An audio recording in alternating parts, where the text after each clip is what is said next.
Olá, sejam bem-vindos a mais um vídeo do canal. No vídeo de hoje vamos falar a respeito da nova medicação para o Alzheimer, o donanemab, cujo nome comercial é o Kisunla. Então, essa nova medicação para o Alzheimer chegou recentemente no Brasil, já foi aprovada pela Anvisa para comercialização e já está disponível para ser utilizada pelos pacientes com a doença de Alzheimer. E hoje a gente vai focar em quem se beneficia dessa medicação, quem poderá utilizar a medicação. Então, começar falando um pouco sobre o que é o donanemab. Ele é uma medicação direcionada contra a proteína beta-amiloide. Trata-se de um anticorpo contra a proteína beta-amiloide. Então, estou dando um anticorpo que no nosso corpo ativa o nosso sistema imune, os nossos sistemas de defesa. Então, eu estou dando um anticorpo que vai fazer o meu sistema de defesa, o meu sistema imune, agir contra o beta-amiloide. Retirar esse beta-amiloide do cérebro da pessoa com doença de Alzheimer. Então, o anticorpo ele se liga contra a placa de beta-amiloide e essa placa vai ser removida, vai ser limpada pelo meu sistema imune.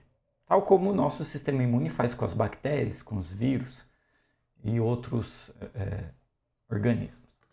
Então, para quem que é essa nova medicação? Toda pessoa com Alzheimer poderá usá-la? É isso que vamos responder no vídeo de hoje.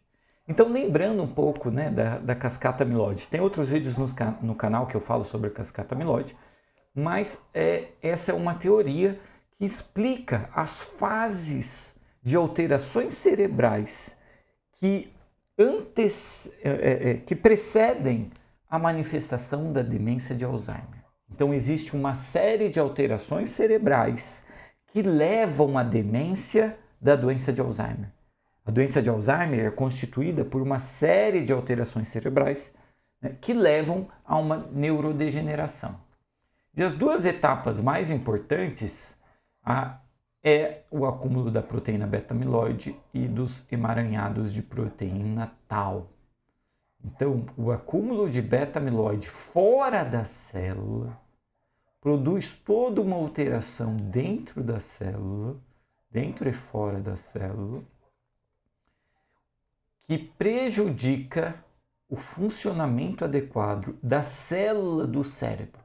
As células do cérebro deixam de funcionar adequadamente pelo acúmulo do beta-amiloide e depois do acúmulo da proteína tau dentro das células. Isso é um processo que leva anos, de 15 a 20 anos, até você ter neurodegeneração, até você ter lesão das células nervosas. Então essas alterações elas podem levar anos, pode demorar décadas para você instalar o declínio cognitivo. Então, o que a medicação faz é agir justamente na fase da beta-amiloide. Ela vai tirar o beta-amiloide do cérebro. E com isso eu quero frear a cascata amiloide. Eu quero que o meu cérebro não chegue a manifestar a neurodegeneração propriamente dita. Então, é uma medicação que eu estou tentando parar um processo que demora para acontecer e cuja etapa final é a demência, é a neurodegeneração.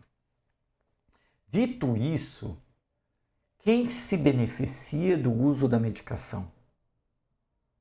É quem está na fase inicial. É quem ainda não manifestou uma neurodegeneração grave. Aquele paciente que não teve neurodegeneração grave talvez se beneficie, porque eu vou fazer medicação e vou tentar melhorar essa cascata, diminuir a fase final da cascata. Então, critérios para fazer a medicação. Declínio cognitivo causado pela doença de Alzheimer. A pessoa tem que ter declínio cognitivo e eu tenho que garantir que esse declínio cognitivo é causado pela doença de Alzheimer. Porque é uma medicação que só funciona para o Alzheimer. Ele vai lá e se liga na proteína do Alzheimer. Se eu não tenho essa proteína, não tenho por que eu dar a medicação. Então eu preciso documentar a presença do beta-amiloide. Eu preciso documentar a presença da proteína beta-amiloide. Então eu tenho que ter, pela bula, isso aqui eu tirei da bula do donanemab, pela bula eu tenho que ter evidência de beta-amiloide, né, que deve ser confirmada por um PET amiloide ou por uma análise do líquor. Então, beta-amiloide ou análise do líquor para eu indicar. Eu tenho que mostrar que tem beta-amiloide no cérebro. E para isso eu tenho métodos de diagnóstico avançado, seja pela coleta do líquor, do líquido que banha o meu cérebro, por uma coleta na região lombar, seja pelo PET amiloide. Então eu preciso fazer algum desses dois exames, né? Aqui na bula ele deixa meio em aberto outros métodos, validados, mas por enquanto, né, a gente precisa de algum desses dois exames para documentar a presença do beta-amiloide, mostrar que realmente é Alzheimer. Outra coisa eu tenho que estar na fase inicial da doença de Alzheimer. Preciso estar na fase inicial. Preciso estar numa fase de comprometimento cognitivo leve ou demência inicial. Não posso estar numa fase moderada, numa fase avançada da doença de Alzheimer. Eu tenho que estar na fase inicial, para que a medicação tenha justificativa para eu agir, ou seja, eu estou prevenindo a neurodegeneração relacionada à beta-amiloide. Se a pessoa já tem uma neurodegeneração grave, não faz sentido eu fazer a medicação. Eu vou aumentar muito os efeitos colaterais, porque o cérebro da pessoa já tem um grau mais grave de neurodegeneração e atrofia. Outra questão, eu preciso ter uma análise genética. Eu tenho que ter uma análise do perfil genético específico de um gene que chama o gene da apolipoproteína E. Difícil o nome, difícil, né? Mas eu vou tentar explicar aqui em termos mais simples para a gente entender. O gene da ApoE, a gente reduz a apolipoproteína E, a gente só fala ApoE. Então, às vezes, você vai ouvir falando aí por aí, os médicos, os neurologistas falando ApoE. O gene da ApoE é um gene que modula o risco da doença de Alzheimer. Existem alguns tipos de ApoE que aumentam o risco de Alzheimer. Qual que é o tipo que aumenta mais? É o ApoE4, Epsilon4, E4. Então, ele é o que mais aumenta o risco de Alzheimer, né? E 15 a 20% da população tem uma cópia. Menos ainda, tem duas cópias. Então, a gente tem dois alelos, a gente tem dois genes da ApoE. Então, eu posso ter o alelo 4 e o 3. Eu posso ter o 4 e o 2. Eu posso ter o 2 e o 2. Eu posso ter o 3 e o 3. Se a pessoa tem o 4 e o 4, se a pessoa tem 2 ApoE4, que é um tipo do gene, se ela tem o gene 4 duas vezes, ela não pode usar a medicação. Está até na bula. Então, os pacientes não portadores do gene da apolipoproteína E4 ou heterozigotos. Heterozigotos é o termo técnico para dizer que ele tem um gene só e não dois. Não é homozigoto, é heterozigoto. Ele tem o alelo, mas ele tem só um. Então, eu não posso ter dois genes 4 da APO4.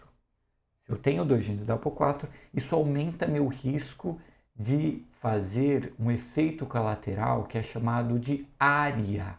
ARIA é um acrônimo para se referir às alterações de imagem relacionadas à medicação, certo? Relacionadas à medicação anti-amiloide. Então, eu tenho uma área que eu faço um inchaço cerebral, então eu posso causar um inchaço cerebral ou eu posso causar áreas de sangramento no cérebro. Lembra que eu falei? Essa medicação ela é um anticorpo, ela ativa o nosso sistema imune. Nosso sistema imune é nossas células brancas, nossas células de defesa, que é como se fosse a polícia, né, do nosso corpo. E se eu estou ativando o sistema de defesa, a polícia, né, isso pode causar uma reação grave para o nosso cérebro. Meu sistema de defesa está agindo ali. E isso pode causar uma inflamação cerebral. Então, existe uma inflamação cerebral relacionada ao uso dessas novas medicações. E quem tem dois genes da ApoE4 não pode usar medicação porque tem maior risco de fazer inflamação cerebral.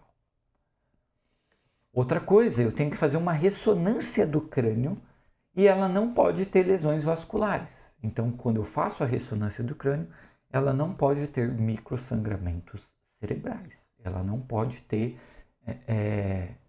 microsangramentos. Eu não posso ter hemorragia no cérebro, porque a medicação aumenta o risco de hemorragia. Se eu faço a medicação em quem já tem hemorragia, eu estou aumentando o risco dela ter hemorragia. E a gente não quer isso. Então eu tenho que fazer ressonância para ver como está o cérebro dessa pessoa. Outra coisa, a pessoa não pode usar determinadas medicações que aumentam o risco de hemorragia. Se a pessoa anticoagula, usa um anticoagulante, ela não pode usar a medicação. Então, apesar de ser um avanço significativo, isso a gente não tem discussão, a gente avançou muito no diagnóstico e no tratamento da doença de Alzheimer, o donanemab ele não é indicado para todos os pacientes.